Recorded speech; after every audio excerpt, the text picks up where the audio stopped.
지난 한 주간 있었던 정치 현안에 대해 이야기해보는 시간, 사정없는 5분 정치 토크 4.5정 시간입니다.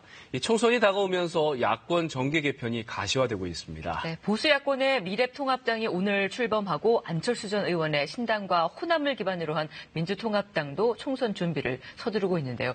오늘 명지대 김영준 교수와 함께 지난 한 주간의 총선 이슈 짚어보겠습니다.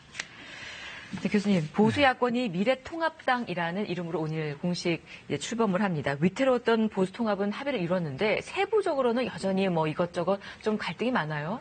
지도 체제 문제라든지요, 또는 지분을 요구하지는 않다고 했지만 역시 공천을 앞두고 있기 때문에 여기에 대한 나름대로 합의가 이루어지지 않았기 때문에 잡음이 있는데, 대한민국 정당에서 가장 오래된 정당이 어떤 정당인지 아세요?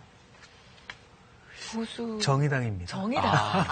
정의당이 2012년 10월 21일 날 창당됐거든요. 그렇군요. 근데 그 이후로는 다들 바뀌었어요, 이름이. 그러니까 지금 더불어민주당은 2015년도 12월 달에 만들어졌고, 자유한국당은 2017년도 당시 2월 13일 날 창당됐으니까, 대한민국에서는 정당이 선거 때만 되면 막 바뀌는데, 링컨 대통령 아시잖아요. 네. 링컨 대통령이 있었던 미국에 만들어진 정당이 바로 1854년에 만들어진 공화당입니다. 그러니까 얼마나 됐느냐면 무려 166년 됐어요. 그러니까 우리랑 비교하면은 이게 너무 긴 역사를 갖고 있는데 우리는 왜 이렇게 자꾸만 이합집산이 심하냐면 인물 중심으로 정당이 만들어지고요.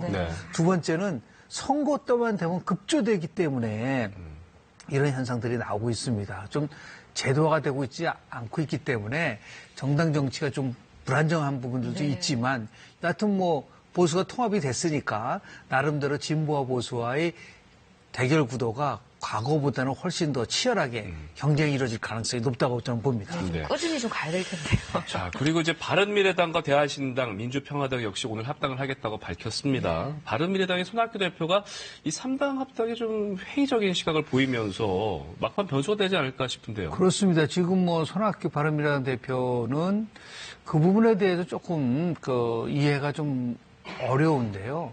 미래 세대와의 통합이라고 얘기를 하는데 그 정확하게 무엇을 얘기하는지 잘 모르겠어요. 그러니까 바른미래당, 대한신당이라도 민주평화당만 가지고 합당을 하게 되면 결국은 호남에 기반을 둔 지역정당에 불과할 뿐이기 때문에 미래를 위해서는 청년 세대를 많이 통합해야 된다라는 것을 이제 강조를 하면서 특히 이제 각 정당들의 대표들이 공동대표를 맡고 손학규 대표가 나이가 가장 많기 때문에 상임 공동대표를 맡는데 문제는 뭐냐면 그 기간을 2월 28일까지만 한다고 해놓고 이제 그 이후에는 비상대책위를 만들어서 총선에 임한다는 거.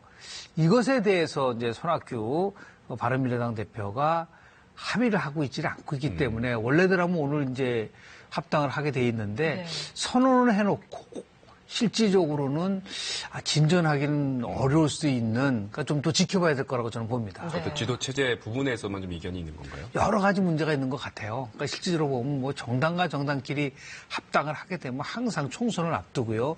이 지분 문제가 굉장히 중요한데 이것에 대한 교통정리가 이루어지고 있지를 않고 있기 때문에 손학규 바른미래당 대표는 이제 미래세대 통합을 강조하지만 그 이면 속에서는 공천 지분과 관련된 합의가 아직까지 이루어지고 있지 못하고 있기 때문에 혹시 어려운 게 아닌가라고 추론해 봅니다. 네. 당명에서 제동이 걸려든 안철수 신당 역시 돌고 돌아서 결국은 이제 국민의당이라는 이름으로 이제 대회를 열었는데 선관위에서 당명을 2번 불허했죠. 그렇습니다. 그러니까 이제 항의 방문을 또 하기도 했는데 안철수 보셨나요? 신당 안 된다. 왜 특정한 이름을 두고는 안 되거든요. 물론 친박연대도 있었지만 안철수 신당 안 된다. 또 국민당으로 하겠다고 했는데 그것도 안 된다 하니까 안철수 전 의원이 아니 국민의당은 되고 왜 국민당은 안 되느냐를 가지고 이제 항의 방문을 했는데요. 어저께 이제 그 시도당 창당대회를 하면서 나름대로는 본인이 예언을 했어요.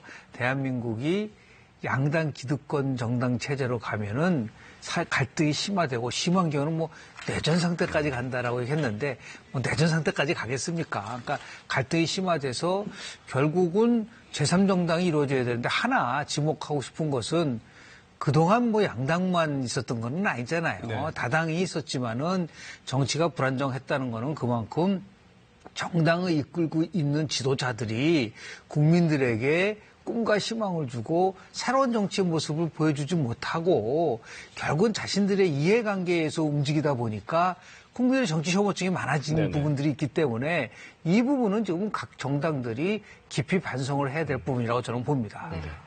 자, 민주당은 뭐 칼럼을 두고 좀 논란이 일고 있습니다. 당의 비판적인 칼럼을 쓴 임미리 고려대 교수와 그 칼럼을 실은 언론사를 고발했는데 물론 취하기는 했지만 후폭풍이 아주 거세잖아요. 글쎄요. 그래서 지금 이제 과정은 다 아시잖아요. 두 가지를 빨리 진행을 했으면 좋겠어요. 왜냐하면 민주당은 공당이고 집권 여당이기 때문에 표현의 자유를 마치 억압하는 그러한 고발을 했다는 것에 대해서는 동의하기가 어렵기 때문에 당 대표가 공식적으로 사과를 하고 그리고 어떻게 해서 이렇게 고발까지 이루어졌느냐라는 과정을 면밀히 잘 점검을 해서 책임질 수 있는 사람을 책임을 지게 하는 그러한 모습을 보여줘야지만이 총선이 지금 얼마 안 남았거든요. 이 공당으로서의 임무를 다하는 것이 아닌가라는 생각을 좀 하게 됩니다. 네, 오늘 총선 58일 남았습니다. 야권의 정계 개편의 상황에 대해서 알아봤네요. 고맙습니다. 네.